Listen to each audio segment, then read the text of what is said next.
Port of Spain's Red House has been the scene of many historic events. Under colonial rule, it was the seat of government for over 50 years. It was on the lawn before it that at a few minutes to midnight on the 30th of August 1962, Her Royal Highness, as the representative of the Queen, witnessed the birth of our nation, the 15th member of the Commonwealth.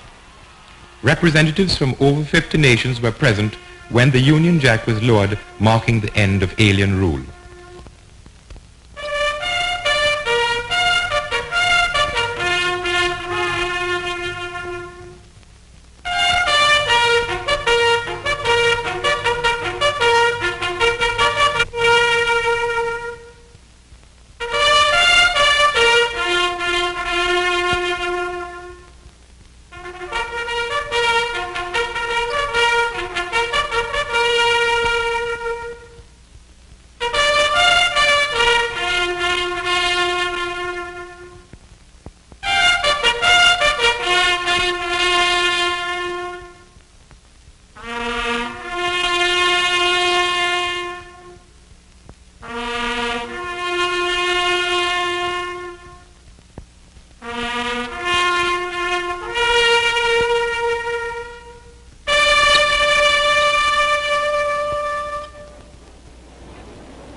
On the stroke of midnight, our own national flag, red, white and black, rose gracefully to the top, marking the attainment of freedom.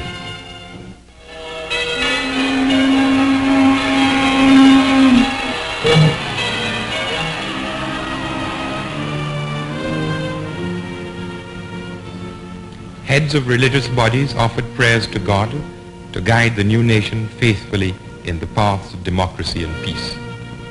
There was rejoicing among the people gathered in the University of Woodford Square that freedom had come, that the soil which their ancestors from many lands and of divers races had watered with their blood and sweat and tears had become their own to shape and to fashion.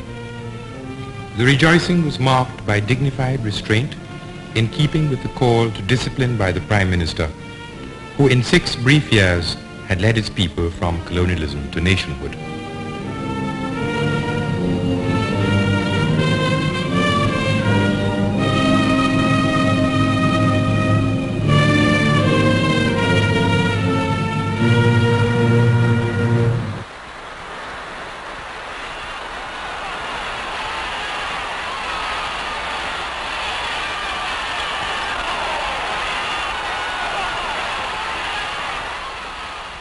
August 31st, 1962.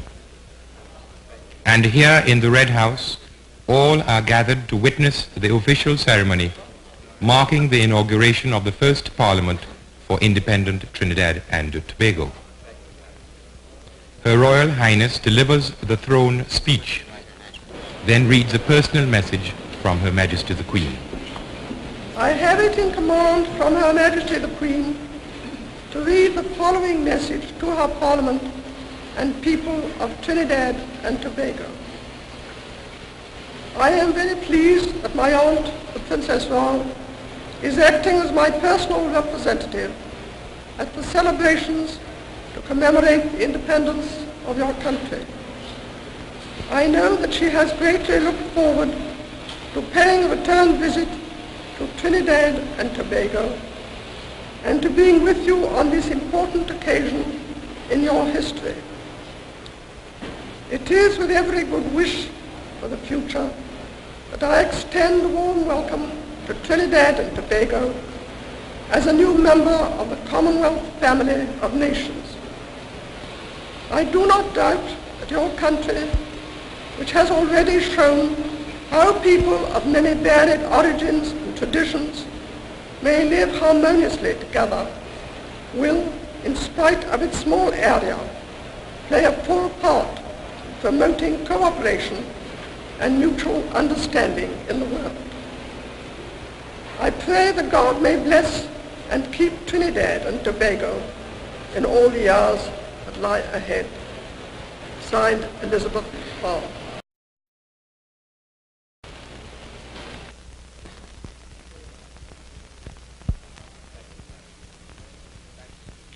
Her Royal Highness now hands over the constitutional instruments to the Prime Minister, who in turn replies.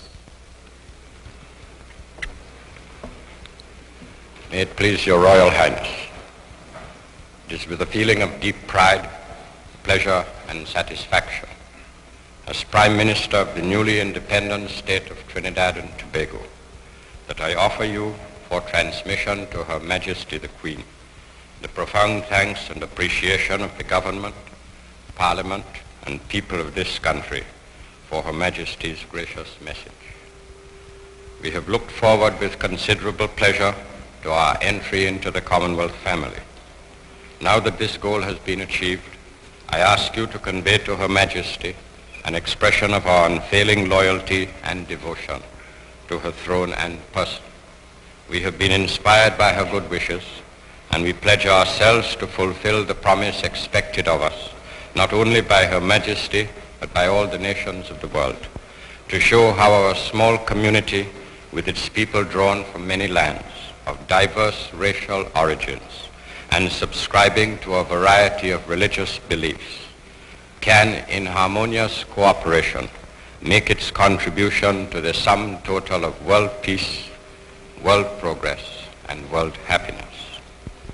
May I conclude by expressing the hope that this visit of yours to our shores, which is not the first, will certainly not be the last, and that we shall have on some future occasion the opportunity to display once more the esteem and affection in which you are held by the people of Trinidad and Tobago, and to demonstrate to you the contributions which we have set out to make to world democracy and to the defense and protection of human freedom.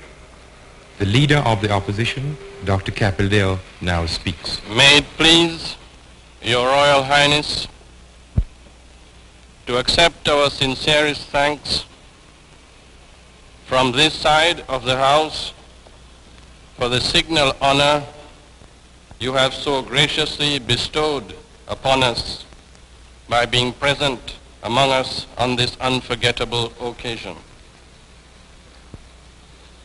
It is fitting that at this historic moment, independence is heralded with the adornment and luster of British parliamentary democracy, and that it is dedicated to the British parliamentary tradition. Every such dedication is a barrier which evil minds will have to surmount in order to advance into totalitarian paths.